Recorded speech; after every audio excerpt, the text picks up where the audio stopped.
Hello and thanks for tuning in to Me and My Golf. We're your coaches Piers and Andy, and it's the Impact Show. Now, March is all about driving range drills. Lots of fantastic content coming your way. Andy, what are we talking about today? Right, today we're going to show you guys how to shape the golf ball. Let's take charge of your game. So before we get into today's video, we have a very special announcement to make. We have recently launched the Take Charge podcast, where myself and Piers sit down with special guests and talk all things golf. Make sure you head up to iTunes, SoundCloud and meandmygolf.com to check it out.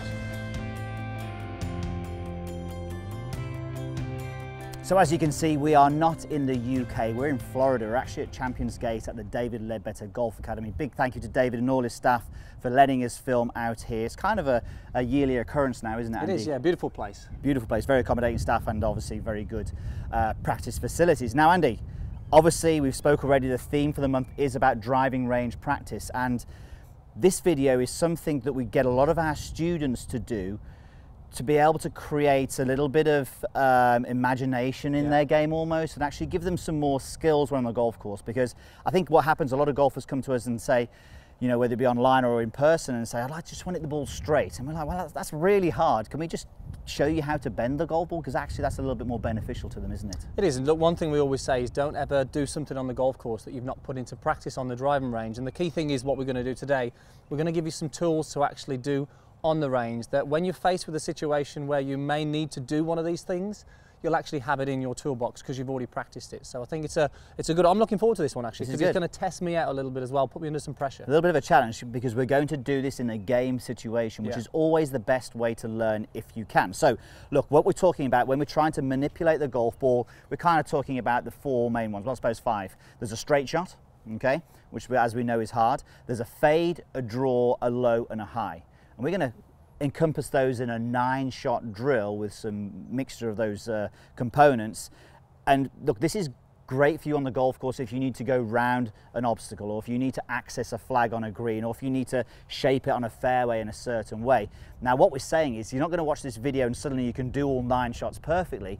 It will take time. It may take you a couple of years to get full ownership of how you shape the golf ball, but we're going to give you the tools today that you need to understand how to bend the ball from left to right and right to left, how to hit it low and how to hit it high. So yeah, and I think the key thing is, like, there's 9 shots, so we want a pretty straight one, low, medium and high, a right to left, so a draw, low, medium, high, and a fade, low, medium, high. There's your 9 shots. We'll get into it in a second and we'll put the grid up there. So look, Andy, first of all, how do we play a low shot?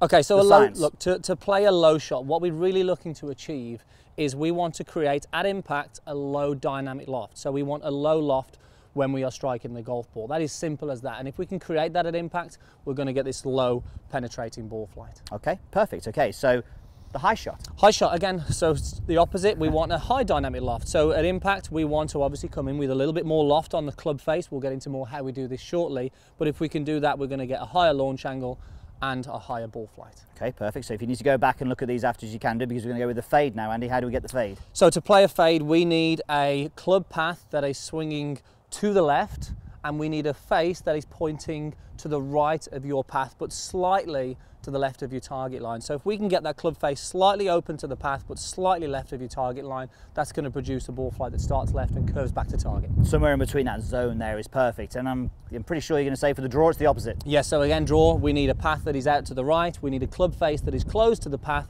but slightly open, so slightly to the right of the target line. If we get that, we're going to get the ball starting right, bending back, and hopefully finishing close to target. So they're how to play the perfect draws and fades, but what we're going to get you to do is to understand that you don't need to do that straight away. If you can, that's brilliant, obviously. What we need you to do is to be able to create a difference between the path and the face. So in early stages, if you want to play a slice, maybe you should get your path a long way to the left, the face, as long as it's open to that and the ball curves to the right, we're going to class that as a success. It's a tick, it's a tick in the box if you can do that. Andy, I'm ready to go. Should we get on this? So we're going to get Andy doing, we'll get him doing maybe 6 shots. Okay. We'll see how he does. I'm going to call them out and he's going to go through how he does these. A point for each if I get it right. Point for each, so point out of 6. So let's just go with a fade. A fade to start with, okay. So what I'm going to do to fade the shot, standard height, yeah?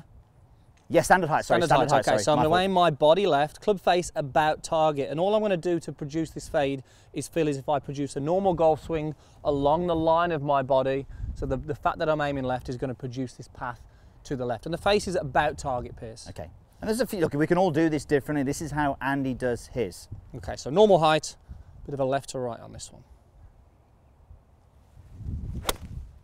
So if he gets a ball bending to the right, we would see that the club path is to the left, 7 degrees to the left, minus means it's to the left on TrackMan. So that was a lot for me. The face of the path, we haven't got that yet, it'll kick in a moment. It's going to be about, it's 6 degrees right. Okay. So now we would say that's obviously missed target. That isn't the fade that you perhaps want on the golf course, but you created the difference that we wanted. So I've got to give him a tick for that. I can't believe it.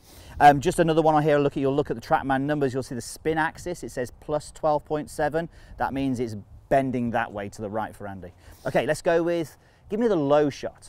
Straight? Straight low. Straight low, okay. Now this is the dynamic loft that we're looking at here. Now Andy's dynamic loft normally with a straight shot is around about 19 to 20 degrees on a normal straight shot. This is the low shot, so we're looking for a few degrees less. So to do this, ball goes sort of center, a little bit further back in the stance than normal. All I'm really going to feel on the way through, I'm going to keep that shaft leaning forward to keep the loft off the club. And you're going to see my finish position a lot shorter as well, just to keep the loft off, really. Would you ever shorten the backswing a little bit as well? Yeah, we'll do a little bit as well. Okay. Okay, so ball a little further back, slightly shorter swing. It's definitely low.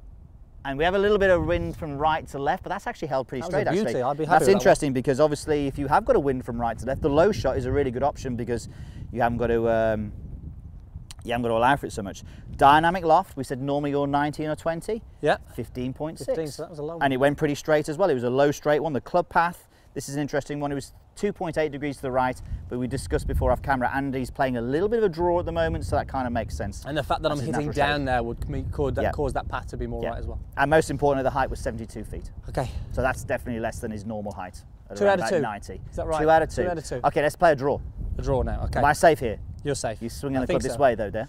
So again, playing the draw, club face is going to stay about target. The only thing I'm going to change here is make sure my body is pointing to the right. So club face about target, body now is aiming to the right, swing on the line of the body, and hopefully that should give me this little bit of a draw.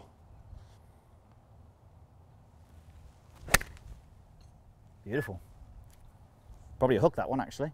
Especially with the wind. With the wind will actually make it go more. Club path, 8.7 to the right. His face to path, it will come in a second, is 3 degrees left of that. So your spin axis was 12 degrees to the left. Yeah, so a lot of shape on that. And this is what I'm doing here. I'm exaggerating, really. I'm really trying to emphasize creating the difference to the face and the path there, Piers. So. Okay, so let's just get you hitting a couple more. Let's go with a, let's go with the high one. A high, straight high. Okay. Straight high. So this is hard, by the way. So from here now, again, think about dynamic loft. To play the low one, I put the ball back. To play the high one, I'm going to put the ball forward. And think about what I did in the swing with the low one. I kept the hands or the shaft leaning forward. I'm not going to worry so much about that. I'm going to allow the club head to sort of release past me a little bit and even finish a little higher. A little high with the arms, yeah. A little higher with the hands and the arms. Some people may be feeling a little bit more behind the ball when they strike Definitely, as well. Yeah. The lie dictates that though. A bit more weight on the back foot. Very good. So dynamic loft is probably going to be over 20. Okay, on another note, club path 0.0 degrees. Really? So as for the straight one, you gave me the straight one. That was a high one as well. That's got to be over 100 feet, Piers. Yeah, I'm just waiting. It's still going, obviously. 111 feet high and 22.3 dynamic loft. Okay. So you're kind of doing everything. It's another tick in the box for you. Right, okay, so what we're going to do, I'm going to give you one more. Okay. Give me a low draw. A low draw, okay. I could have gone low fade. That would have been mean, I think. So now I'm combining the dynamic loft with the path differences here. So, okay, so look, low draw, ball back in the stance. Yeah. Club face, again, about target. From here now, I'm still going to feel everything I felt on the low one and everything I felt on the draw, combining the two. So on club path to the right, I want dynamic loft, about 17 to 16 degrees. It's low. That was a beauty. It's drawing. Club path 9 degrees to the right. Tiny bit of draw on that one. It wasn't a massive draw, but yeah. Your face to path has got to be good, Andy, for it to count. Oh, it's 1 degree left of it. Like you say, it's not a massive draw, but it's a tick. It's a under tick. Control. On oh, sorry. We've got to check the height though.